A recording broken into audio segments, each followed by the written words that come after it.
Just to get to know your neighbor. Cummins is basically setting dress code. You guys casual Friday.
contractor, Mortensen, invited us all to a ceremony because the acting singer from one of the parties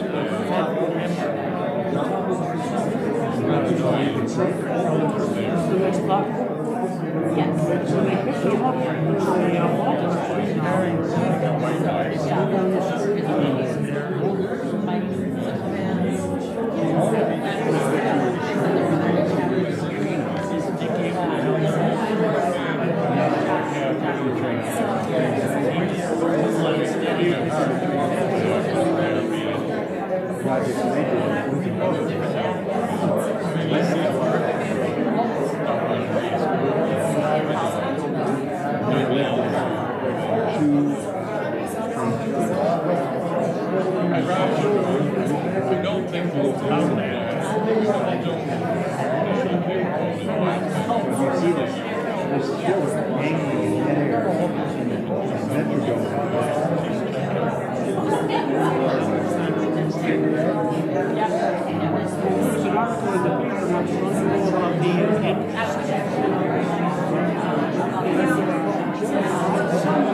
Yeah, you told me about that story.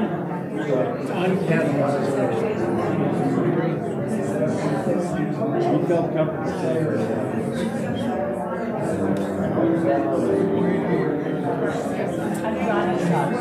basically.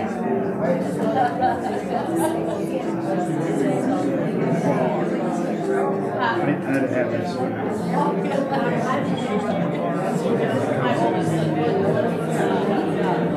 I got academic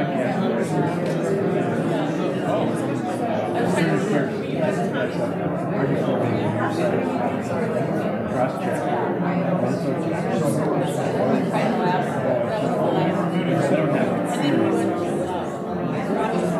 Anyway, in there,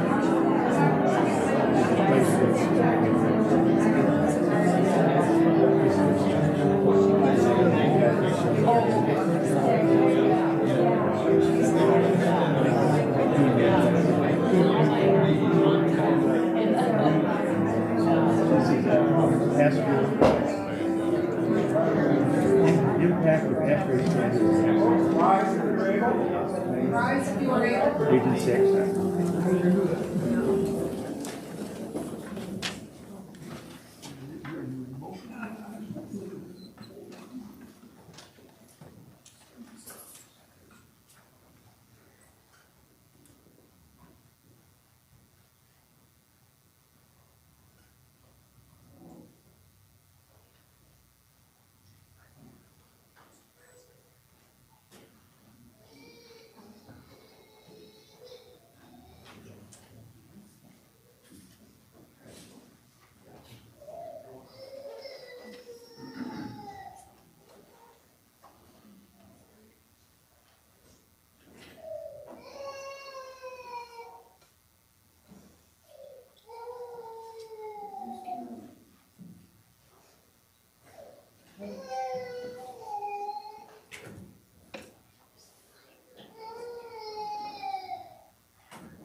No, we're evacuating.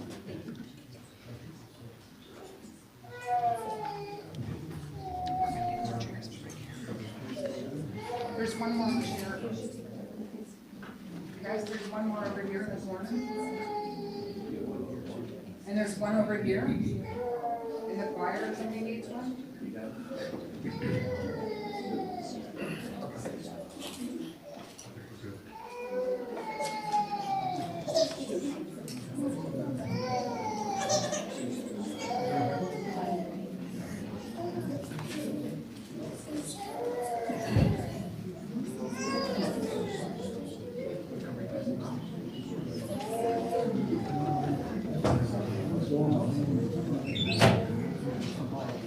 Okay, how does that happen?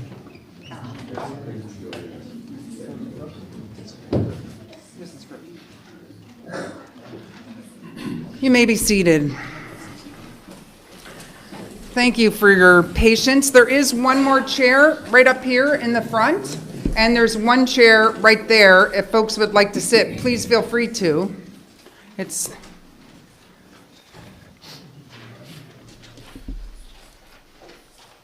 wonderful. So one more chair over here if anybody wants to sit. Oh, and there's a chair back there, and one chair back there. Maybe not. Do you want to raise your hand where there's a chair and raise your hand back? Oh, there we go. We just filled that one. Okay. So good morning. My name is Reverend Laura Smitzik, and I serve the congregation that Richard attended. We fondly call it MSUS. It's the Unitarian Church in Fridley. I welcome you here to this sacred, solemn, and joyful hour. We're gathered today in person and online. I don't know where the camera is, but I know we're online.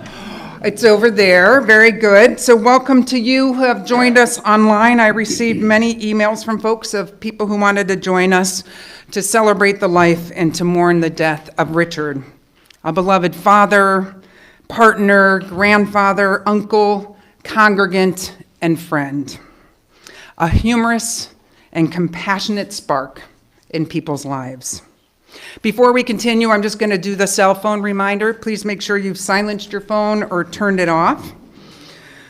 So, to begin, the family thought it would be nice to do a Finnish welcome. I've invited Louise Morgan from the Finnish language group that Richard was a part of to give a greeting.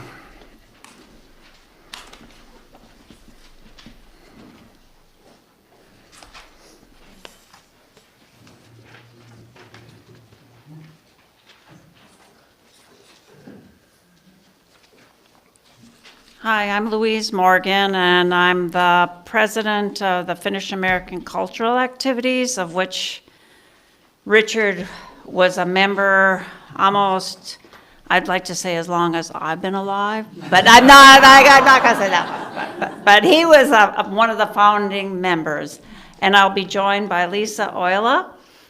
Lisa's Finnish is a lot better than me trying to say it with my American accent, so I think you'll enjoy that. I've got a message that some of Richard's really dear friends have sent. They weren't able to come. Pan and Urho Rakala, they were part of a conversation group that Richard took part of even up till last Tuesday.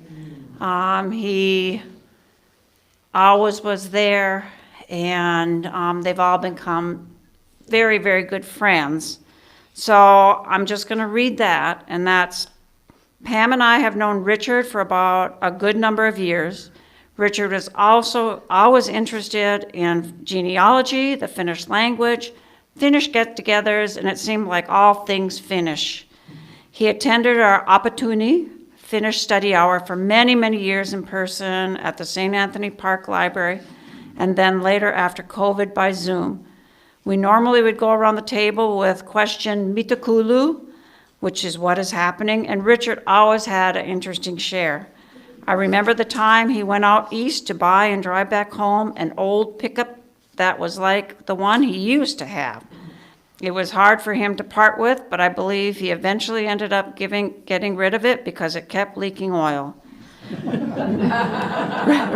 Richard also served as a board member for several years on the Finnish American Cultural Activities FACA Board of Directors. He tried hard to recruit new members.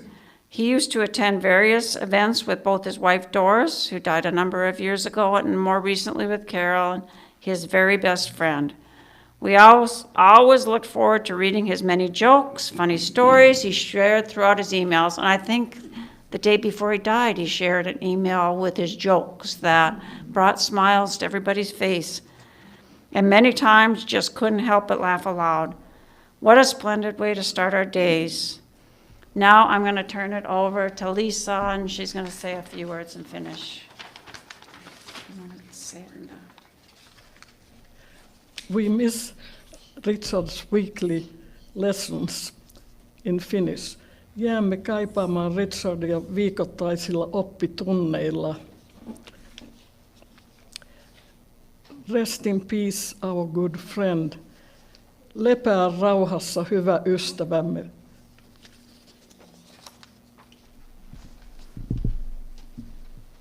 Richard will be greatly missed by our Finnish community. Thank you. Thank you.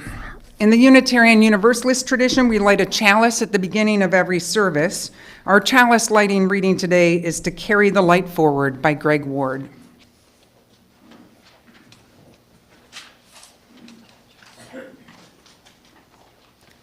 Good afternoon, everybody. I'm Jessica Gallagher. I am Richard's grandson, for anybody that doesn't know. If we are lucky, we will all get a chance during our life to know someone who becomes, for us, an exemplar of living. And if we are truly lucky, we will recognize how they ended up passing on some of their goodness to us, if we are lucky. But one thing is certain, no one, not one of us, entering this world can escape the cost of living. The price we pay is this. To live in this world, we must accept that someday we will have to die. To love what is alive, we must accept having to lose what we've made precious through our care. To be fully and fiercely human, we must accept having to be breakable and sometimes broken. When we stop to notice how their life gave us a path and a little bit of light to see by, it helps us encourage to carry that light forward.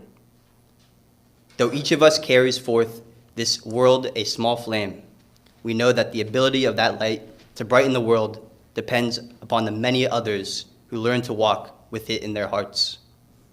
We light this chalice today to honor the life and the living of a truly bright light, my grandfather, Richard.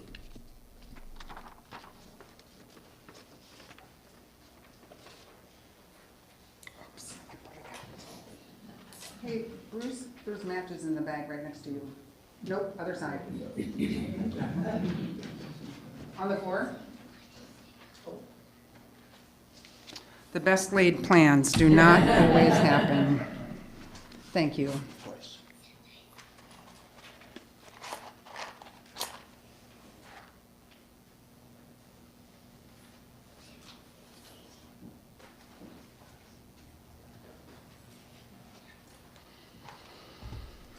Some wise words about grief from my colleague, Reverend Kate Tucker. What helps when you are living with loss, grief, and great change? It helps to expect that you will be surprised. No one exactly like you has ever experienced a loss just like yours. Your inner clock, your inner landscape, your intimate story is yours and no one else's. It helps to understand that this will take you on an unpredictable journey. And this change is a thing that happens in your body, not just in your soul. It helps to know that your feelings can be complex and multiple. Sorrow and relief, love and anger, despair and hope, they can live together and ebb and flow in astonishing ways.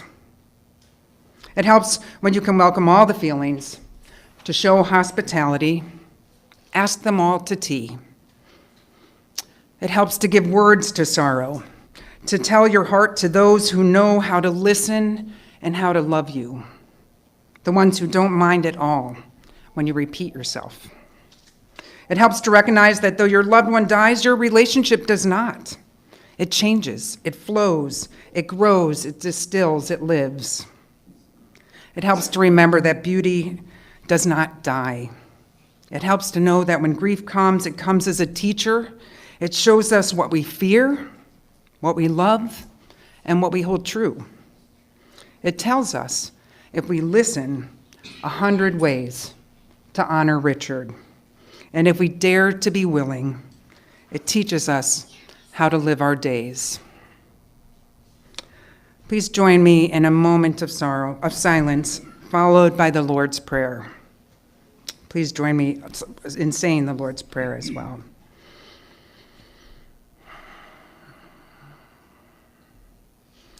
Our Father, who art in heaven, hallowed be thy name.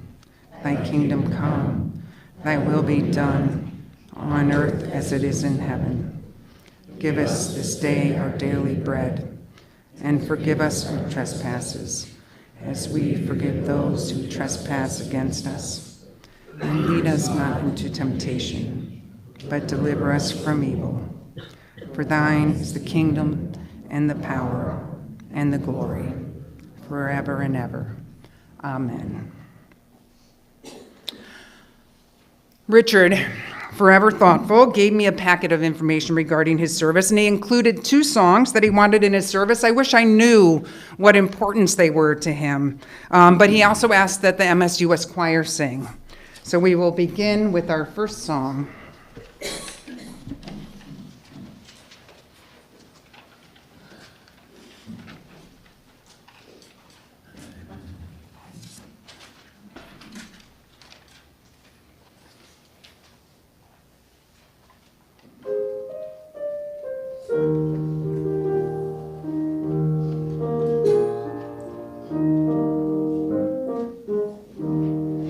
When troubles surround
As I mentioned, before I was going off on sabbatical in May, Richard asked me and Chad Snyder, who's our commissioned lay minister, to join him for lunch. And at lunch, he gave me this packet of information that I just referred to.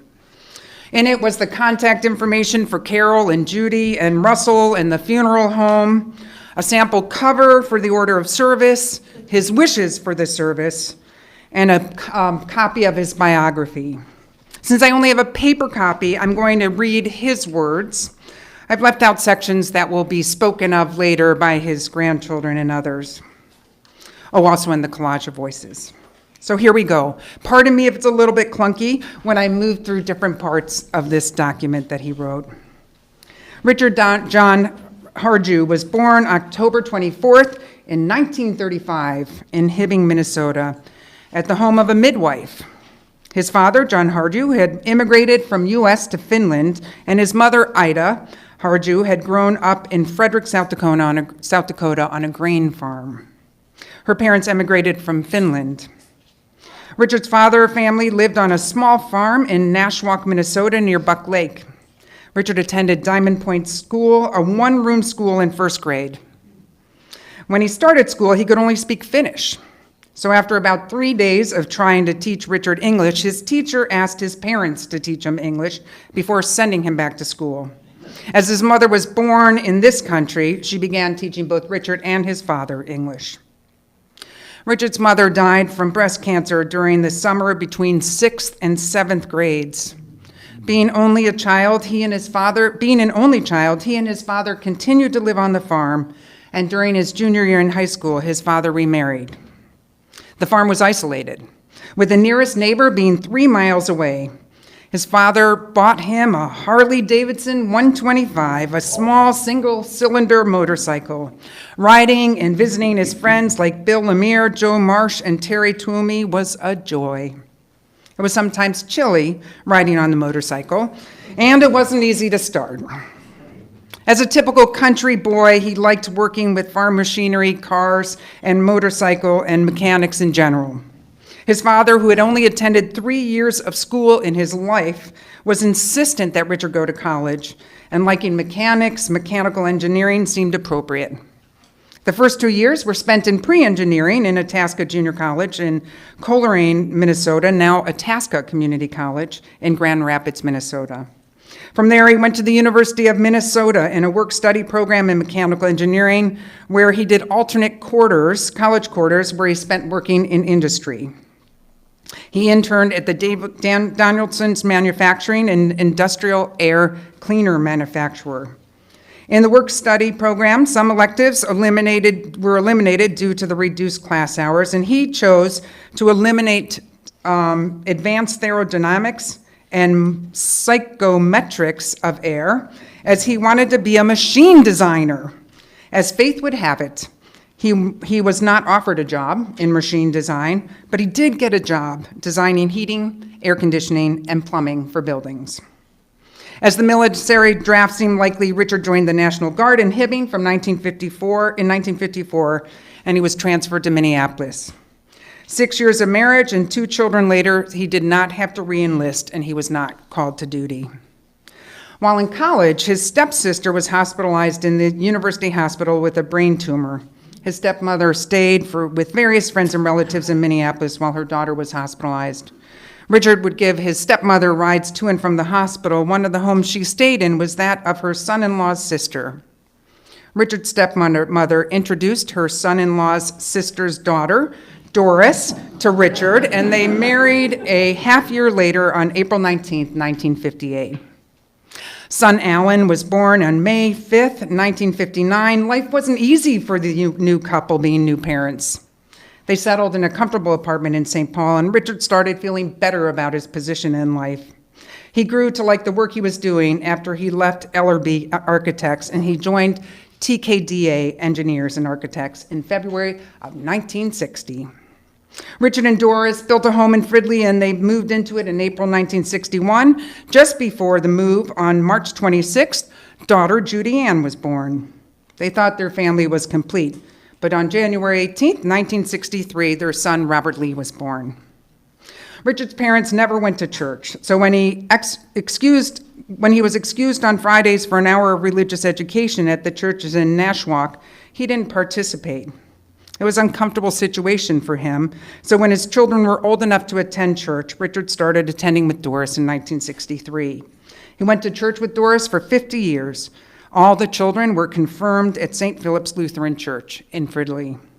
Just a side note, he joined our congregation, the Unitarian congregation, probably 8 years ago or so, and he was so thoughtful about that exploration of his faith.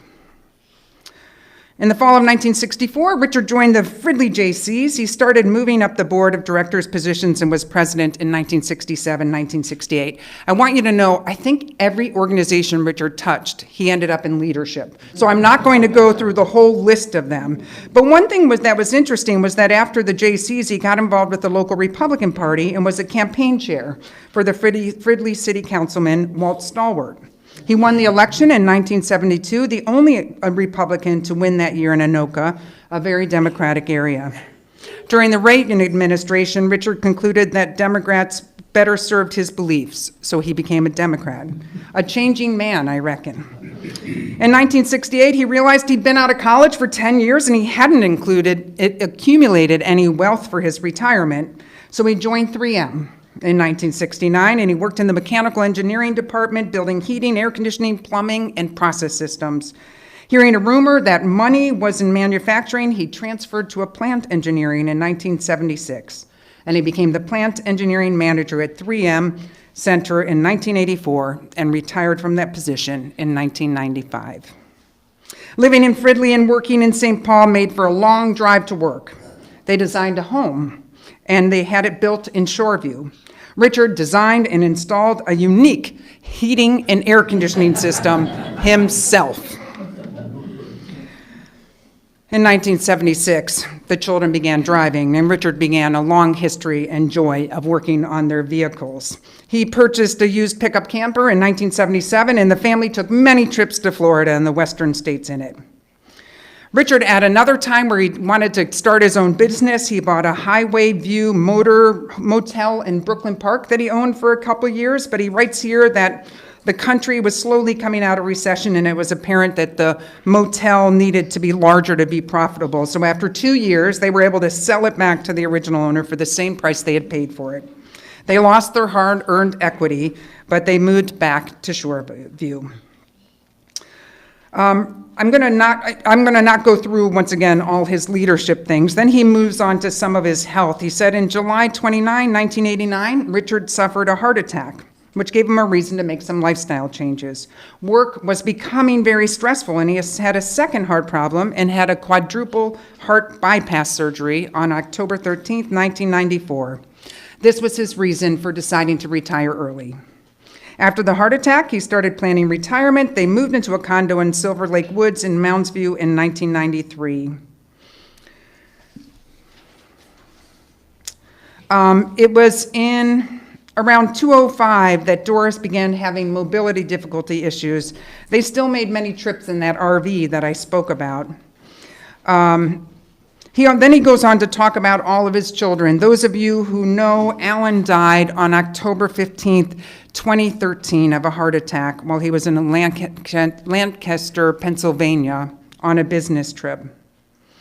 Doris was diagnosed having brain atrophy and frontal lobe dementia in 2005, and she moved into Brightonville Assisted Living Facility in 2011. As her disease progressed, it became necessary for 24-hour nursing skill, so she moved into Johanna Shores in Roseville.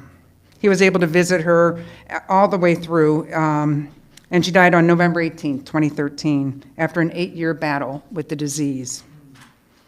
It's hard to read all of this and just recognize the grief that was present in his life.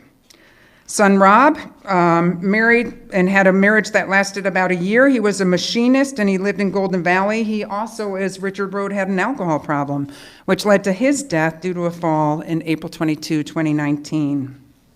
Because of Rob's issues, Richard felt that Rob was in a better place and was at peace with his death. Rob had not maintained his townhome, and so Richard literally spent over a year during COVID repairing it, like every inch of it. It was his major project.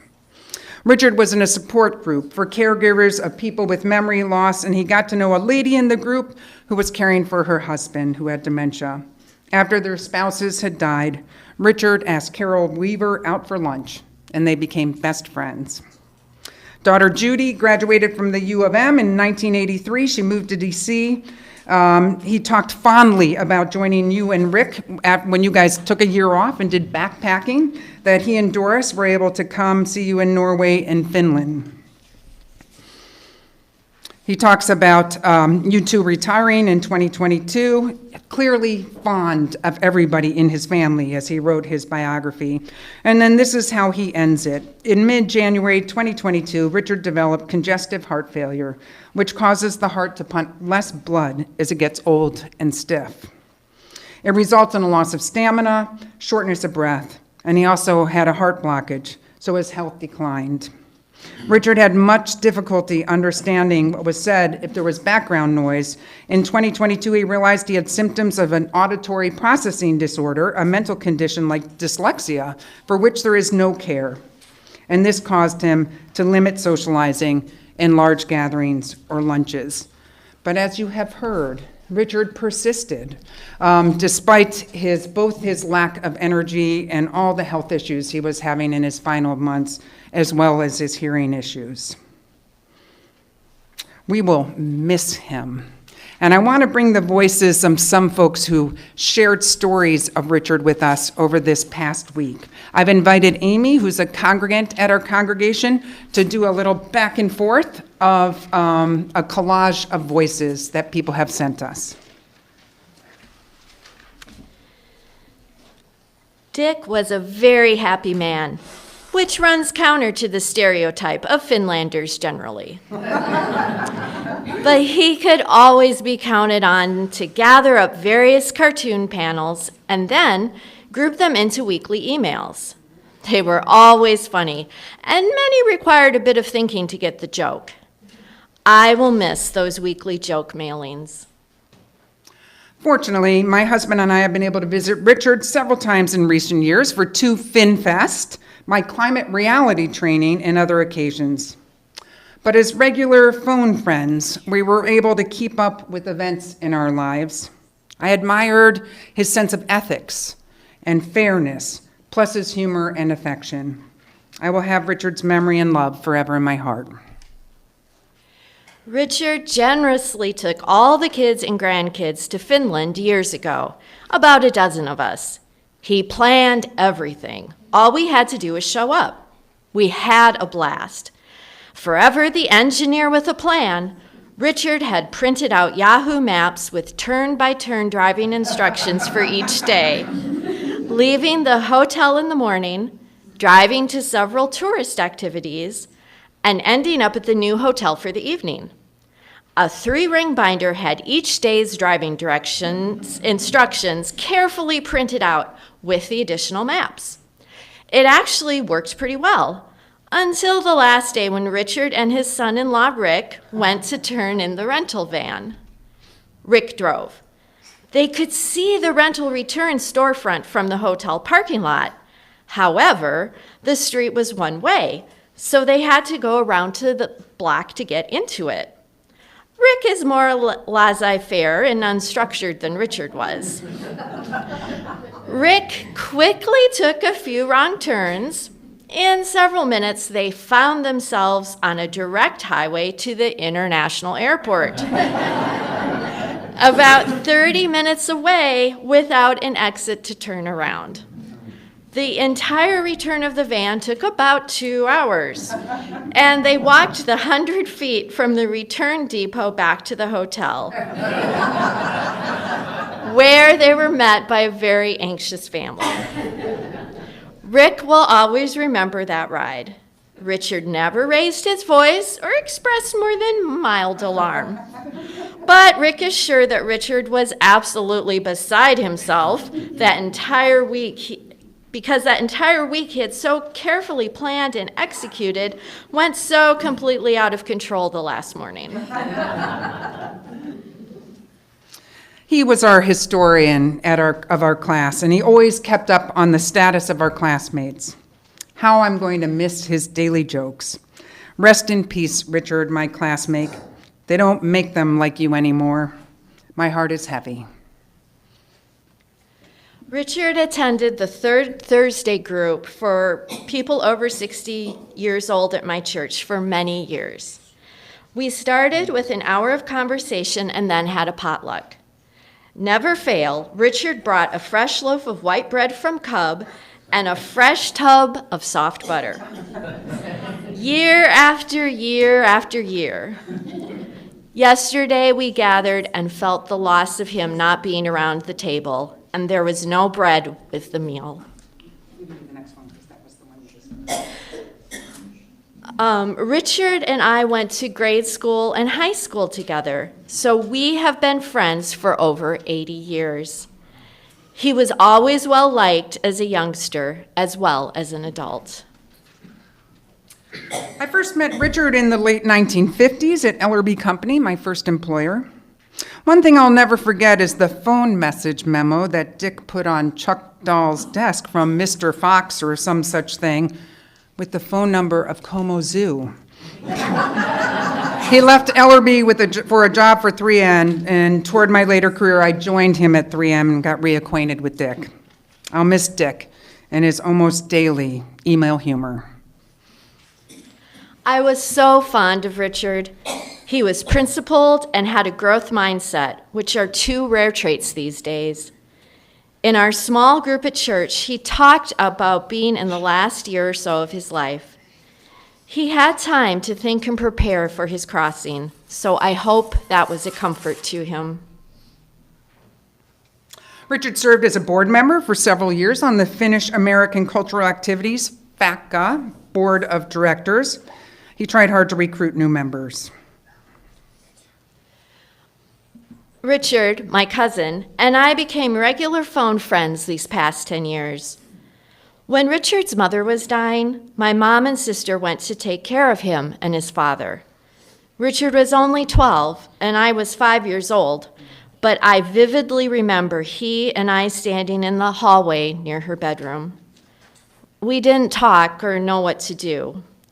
I felt so helpless and scared, but wanted to comfort him. I've always felt much sadness for Richard with his enduring the losses of his wife and both sons. Yet Richard could tell stories and send us email jokes to brighten our days. Richard was a singer of songs. He enriched the soul of me, a non-Finn, to sing my song of what it is to be Finnish.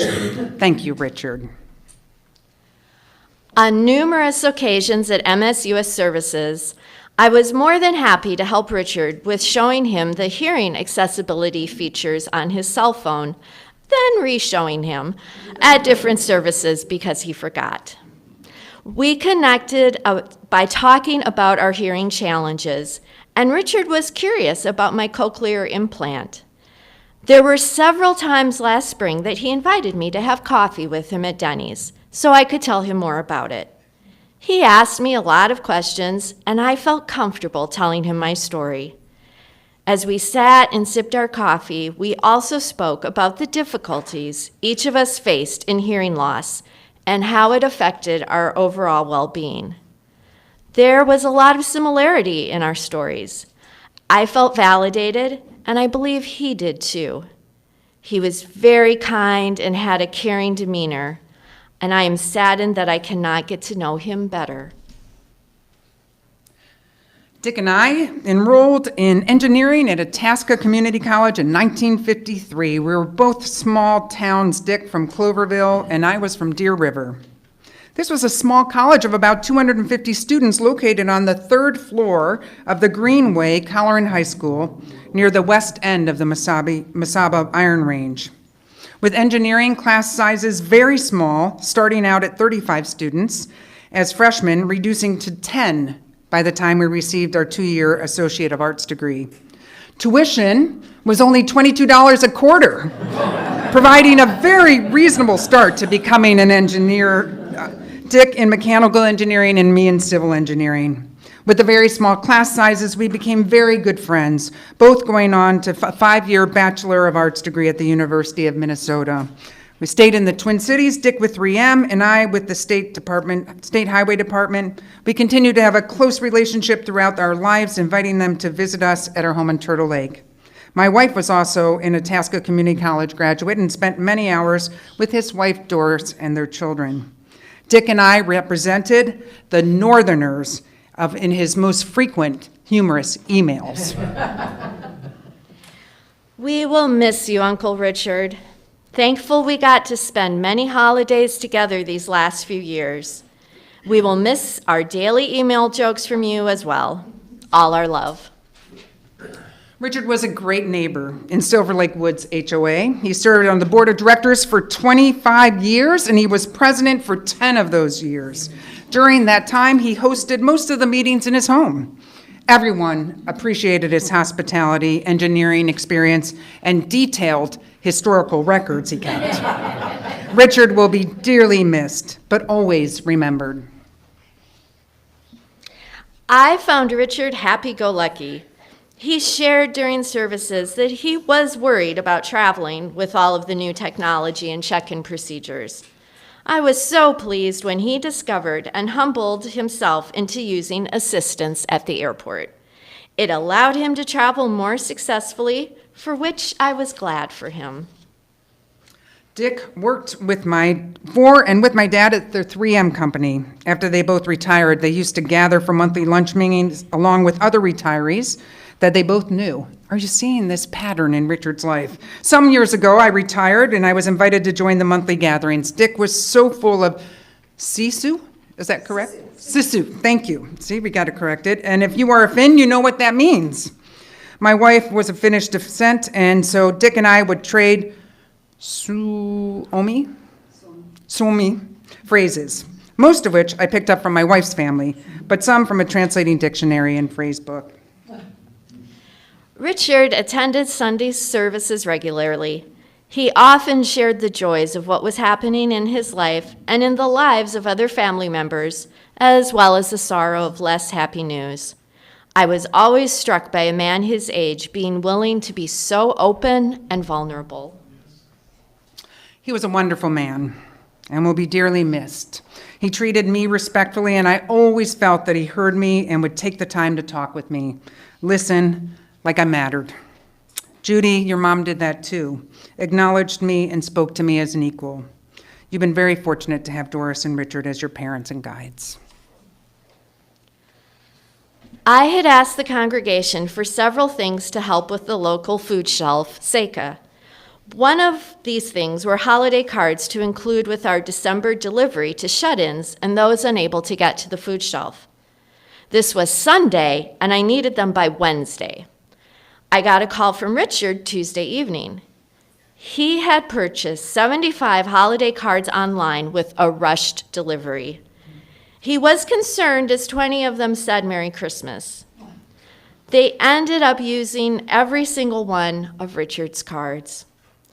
Richard had a way of giving, very quietly, but yet giving. I had the pleasure of seeing the delights his gifts brought to so many. Now it's time for family to do some speaking. We'll start with Russell, who will kind of introduce this section.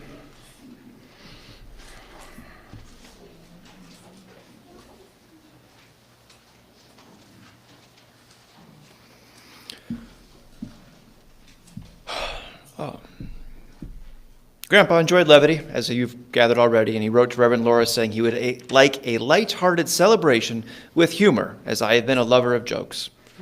So we've decided to include some of this humor, what we're going to call joke interludes, in between the speakers. So you'll cry, then laugh, cry, and laugh, so you can go back and forth. Here's the first few selected from the daily jokes that Richard sent out. I knew he sent jokes, and Judy and I have had some work to communicate them, and he had a 99-member distribution list on this thing, which, I mean, it's impressive. So a minister told his congregation, "Next week I plan to preach about the sin of lying.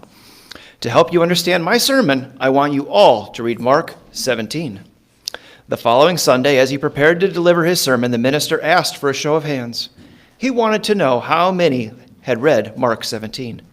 Every hand went up. The minister smiled and said, Mark has only 16 chapters. I will now proceed with my sermon on the sin of lying. A group of Minnesota friends went deer hunting and paired off in twos for the day. That night, one of the hunters returned alone, staggering under the weight of an 8-point buck. Where's Henry? The others asked. Henry had a stroke of some kind. He's a couple miles back up the trail, the successful hunter replied. You left Henry laying out there and carried the deer back? They inquired. A tough call, nodded the hunter, but I figured no one is going to steal Henry.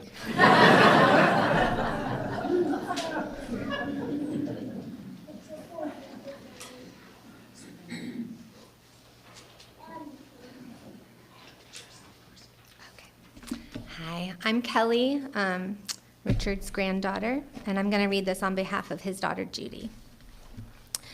I know many of you have attended many funerals.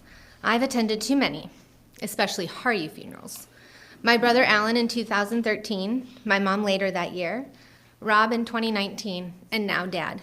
Thank goodness I changed my name to Gallagher. The gift of my family's funerals was that while I grieved, I got to know my mom and brothers so much better as their friends and colleagues shared their memories. I learned of Alan's generosity to his coworkers, Mom's deep friendships, and Rob's caring community that supported him during his struggle with spondylitis. I look forward to hearing your stories of Dad. I'm sure they may include a joke or two. Dad told the same story when we were at Alan's and Rob's funerals. I was eager to hear what he had to say, wondering if he had a new or different take on my brothers. But no, his story even included me. Except for the story of Alan and I getting lost while skiing in Red Lodge, which tears him up as he tells it. I think this is one of his favorite stories. So here it is, its last retelling. My apologies to those who have already heard it. My brothers and I were teenagers, so Mom and Dad thought it safe to leave us alone for the weekend while they went up north. How much trouble could we get into?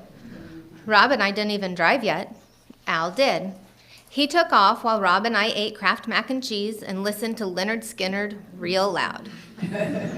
The real story begins when Mom and Dad returned from their weekend at the lake.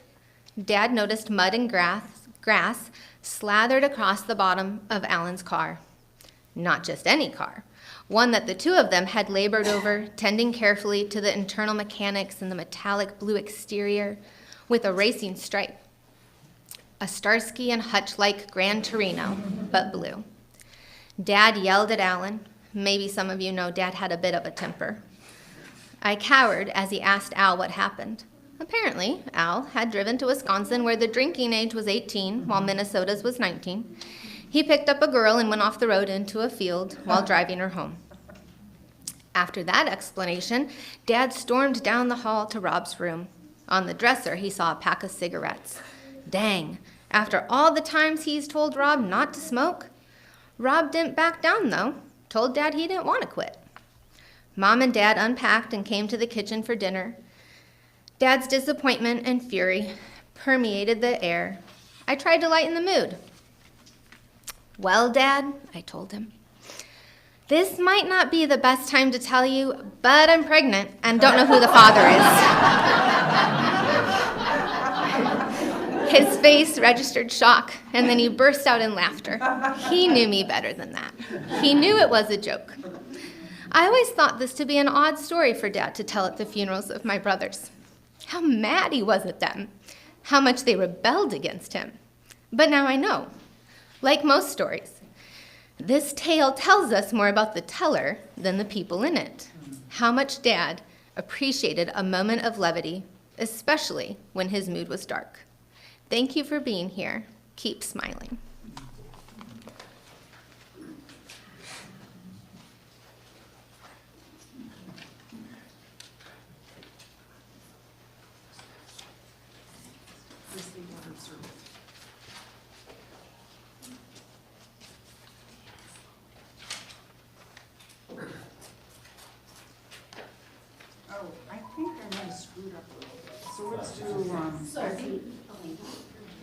Okay. Sure. Oh, no, let's do Becky, and then we'll do Tyler.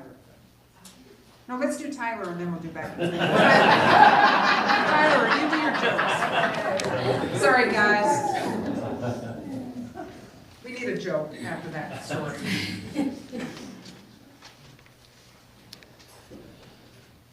Here we are. An elderly gentleman had serious hearing problems for several years.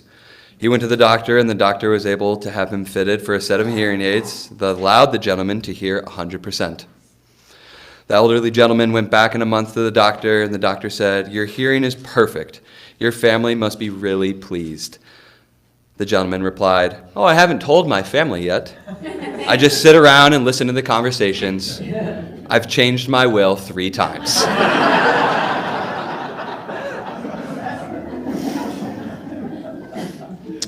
Four brothers left home for college, and they became successful doctors and lawyers and prospered. Some years later, they chatted after having dinner together. They discussed the gifts they were able to give their elderly mother who lived far away in another country. The first said, "I built a big house for Mama." The second said, "I had a $100,000 theater built in her house." The third said, "I had my Mercedes dealer deliver her an SL600. The fourth said, "You know, Mama loved reading the Bible, and you know she can't read anymore because she can't see very well. I met this preacher who told me about a parrot that can recite the entire Bible. It took 20 preachers 12 years to teach him. And I had the privilege to contribute $100,000 a year for 20 years to the church, but it was worth it.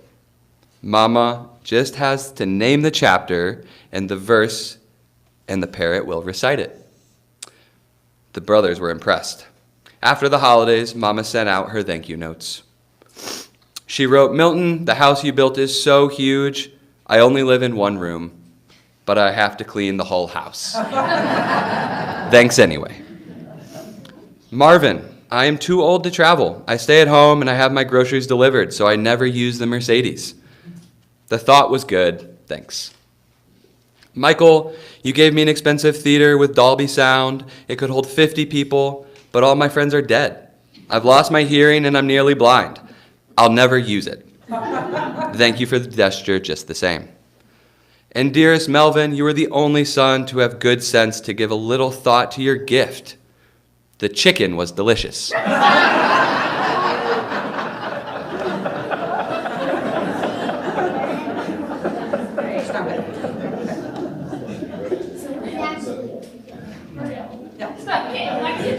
Sorry, I just screwed it up a little bit. That's okay. All right, I am Becky Weaver-Lang, and I am Carol's daughter. And anyone who doesn't know, Carol has been Richard's girlfriend and companion for the last 10 years. So that being said, I have only known Richard for 10 years, and in an 88-year life, that's really not a lot.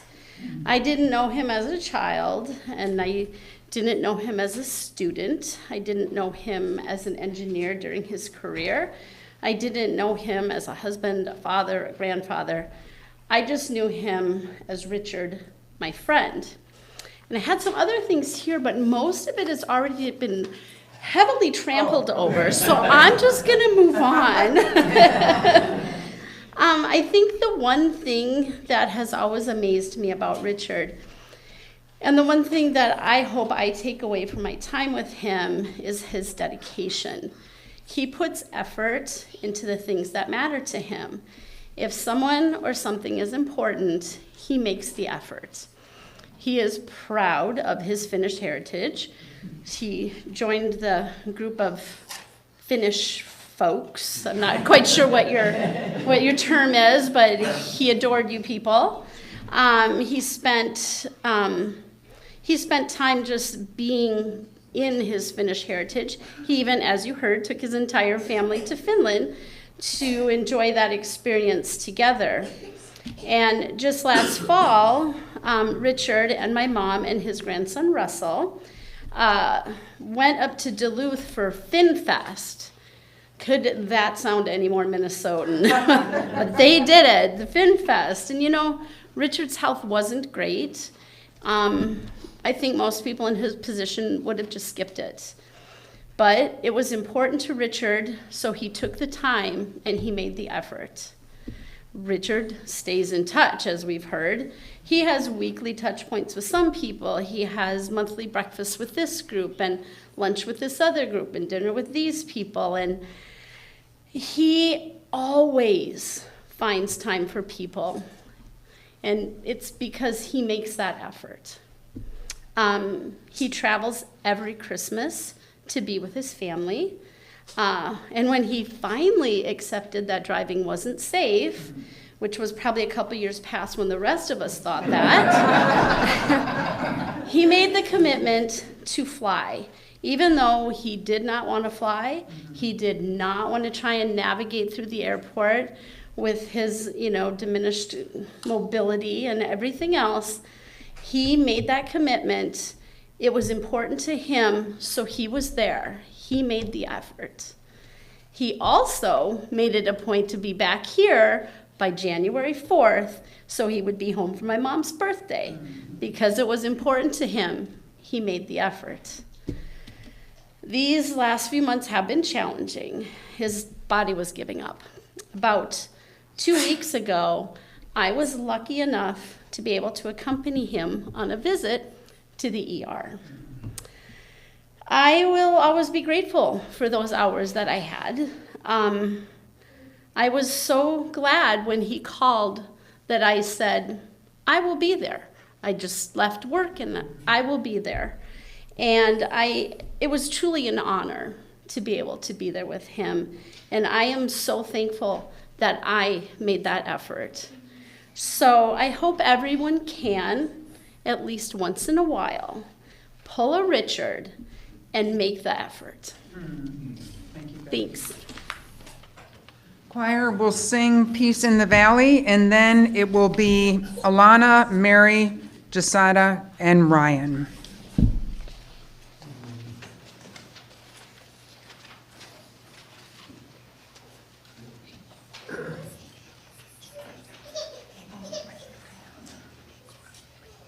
Weary,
don't really like microphones.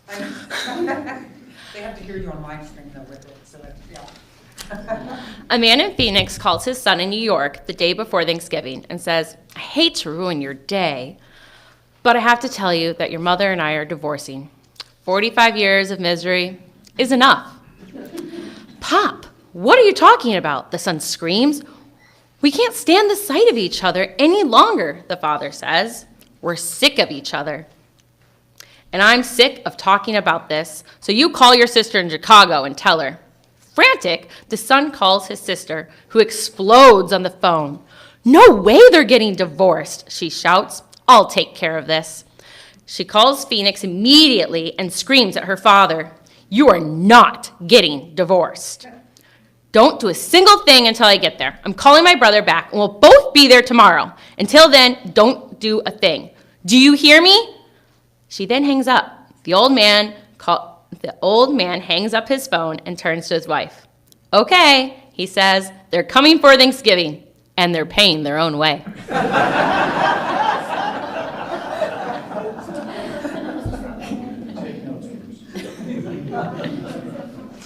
A husband steps on a penny scale at a carnival. He drops a coin in the machine, and out comes a small white card giving him his weight and his fortune.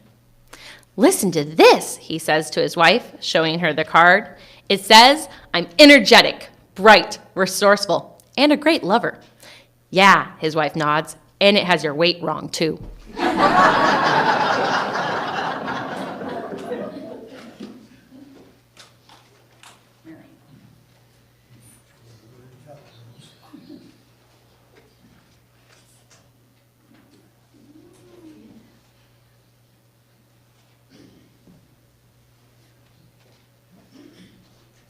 Of course, the phone closes. I'm Mary. Rachel wanted to be here today, but she became ill and could not travel. These are her words.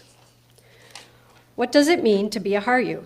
To be a Harju means to never quit, because as the saying goes, we are Harjus. That means we do not quit when things get hard. To be a Harju is to have determination and tenacity in all situations. To be a Harju is to work at not holding on to grudges or being overly stubborn. To be a Harju is to have a type of humor that not everybody will understand, meaning you will have to deal with uncomfortable laughter at times. To be a Harju means that whenever someone asks you how to pronounce it, you have to say, how are you? Furthermore, a Harju is a hard worker. My grandpa was a hardworking man that provided greatly not only to his immediate family, but to his grandkids and great-grandkids. Generosity is a huge theme in the Harju family. Whenever someone is in need, we do not shy away from helping. My grandpa was generous in giving money to a foundation close to my heart, Juvenile Diabetes Research Foundation. Since I was diagnosed with type 1 diabetes, every year I have received a letter from them that he donated to that cause to encourage research to find a cure. It may be a small gesture to others, but to me it is grand, and I will forever be grateful. As everyone knows, my grandpa is a very talkative man, and he could go on and on about numerous topics. My favorite topic that he would delve into was our family history. I am very proud to not only be a Finn, but to be a Harju. A message my grandpa gave me 2 years ago was this: I think about you a lot growing up to such a strong person without your dad. He would be very proud of you, just as I am. Rachel, I love you, Grandpa. I will be forever encouraged and motivated by these words, and am determined to continue to make my grandpa proud and to continue to wear the Harju name with pride. My grandpa may no longer be here, but his legacy will carry on for many, many years.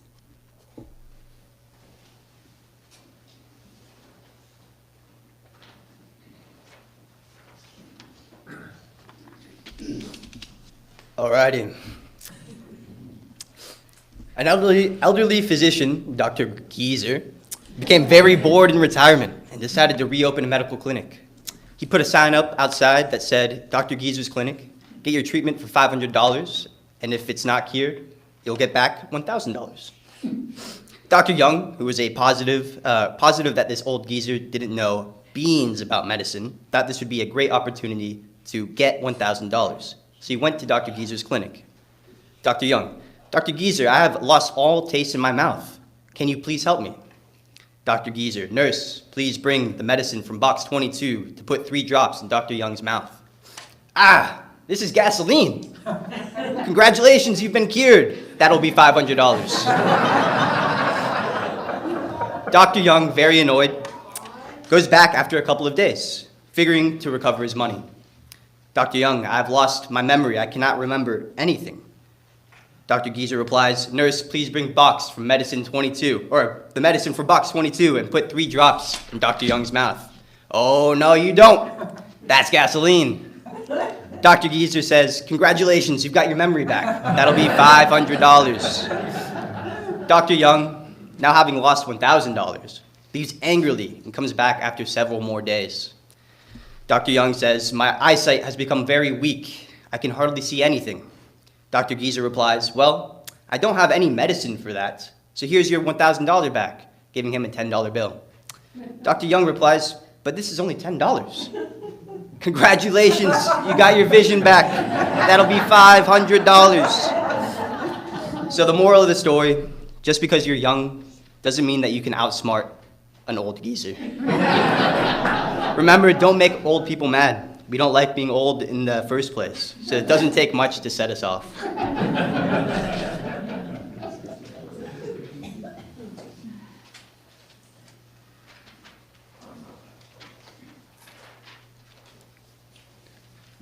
Hello, everyone.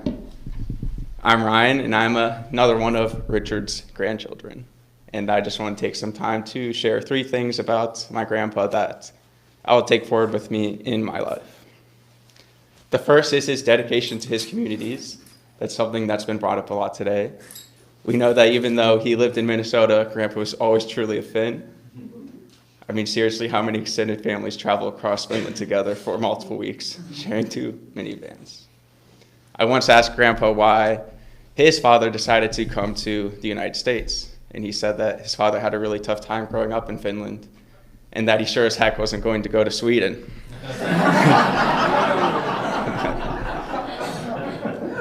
But the community that Grandpa was always dedicated to the most was his family. He was known across many states and families today now as the family handyman. And just last year, he came out to visit me in my condo in DC during my first full winter. I thought my radiators were broken, and as the heat fluctuated in the climate we have today, it was very hot. And he left me a note saying that, in fact, the radiators were working just fine, and I just didn't really understand how radiators worked.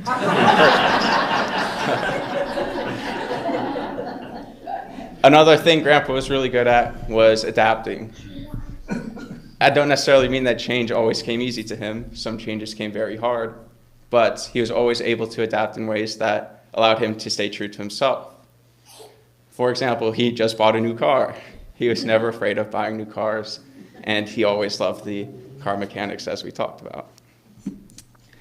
He also learned about a lot of new technologies that helped him explore his passion for his family history, such as Ancestry.com, and has even compiled a lot of that onto flash drives and sent them out to a bunch of family members across the country. In general, I consider him a very avid user of technology as he aged. He's kept up with family members using FaceTime, and shout out to ever-wise cousin Russ for mentioning that FaceTime is a much better way to communicate with someone who is hard of hearing. We also know he was not afraid of using Facebook or Gmail, and even in his final days, he included a few extra people in the group chat to make sure they were in the loop on what was going on. And lastly, he never stopped trying to improve as a father and a grandfather. As mentioned earlier, he always made the trip to Virginia every single year for the holidays, even when he could no longer make the drive himself. And he did hate flying a lot. It was very hard for him to brave the airlines, and it means a lot to us that even as his health was failing this past year, he was still able to make the trip out. In the past year or so, him and I have talked more than ever before, partly because of FaceTime, but also because he's willing to make the effort to communicate more with me and I with him, as we realized that things we take for granted, we couldn't really take for granted much longer. And I'm really grateful that we tried to make that effort over the past couple of years. And he made one last effort for many people to call and say goodbye in his final hours.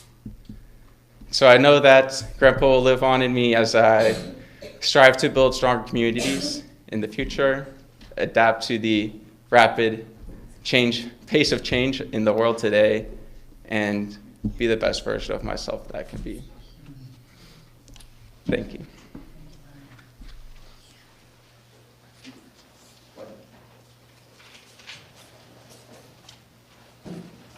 A couple of brief comments as far as coming up. There's a misspelling on the title. The spelling under Held in Love. The title is called Holy Angels. A little misspelling. I was also one of the 99 privileged to get those names. And I also was in a club that he belonged to. I don't know how many belong to this, but he had me over, and I saw his collection on there. Oh. Yeah.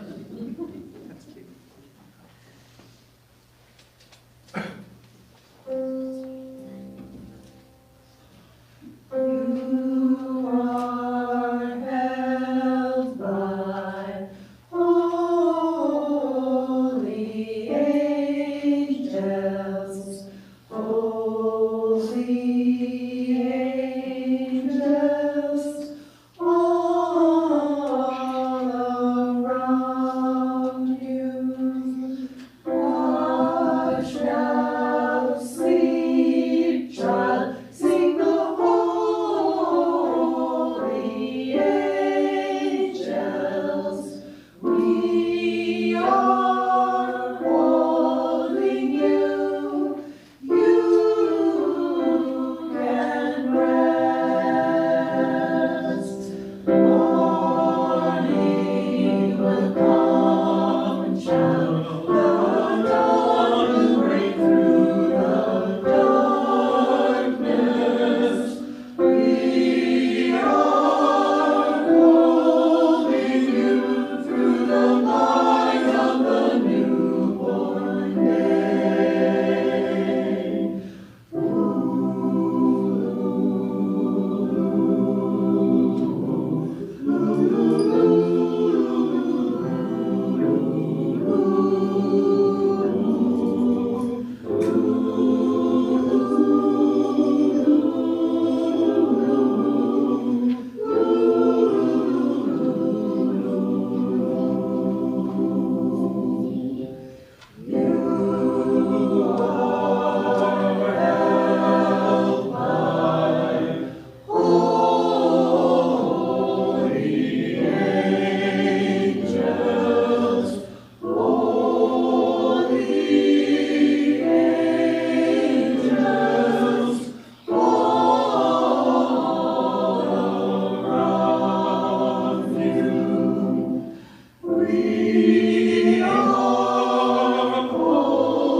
Before I close, on behalf of Richard's family, I want to thank those of you who joined us online and those of you who are here for coming today. The family invites you to stay for lunch. After the service, you're going to exit the hall. People will point you in the direction, but you go to the end of the hall and then up the stairs. There will be a receiving line upstairs where you can greet Judy Gallagher's, Richard's daughter, Carol Weber, his companion, Mary Harju. I always pronounced it wrong, now I know. Oh my God, he never corrected me. His daughter-in-law, and Russ, his grandson. Our closing words are by Reverend John Morgan. In my mind, they exemplify Richard's life. In the end, it won't matter how much we have, but how generously we have given. It won't matter how much we know, but rather how well we live. It won't matter how much we believe, but rather how deeply we love. Let Richard's spirit continue to teach and guide us. Let his life and death remind us of what we value, love, and hold true. May you live your days as the amazing people Richard saw all of you to be, respected and loved far beyond your own imagination. Blessed be, and amen.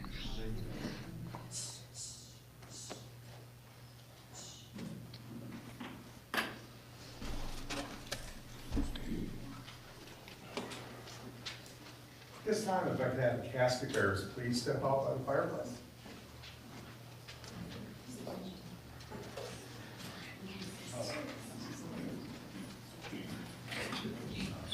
By the fireplace, please.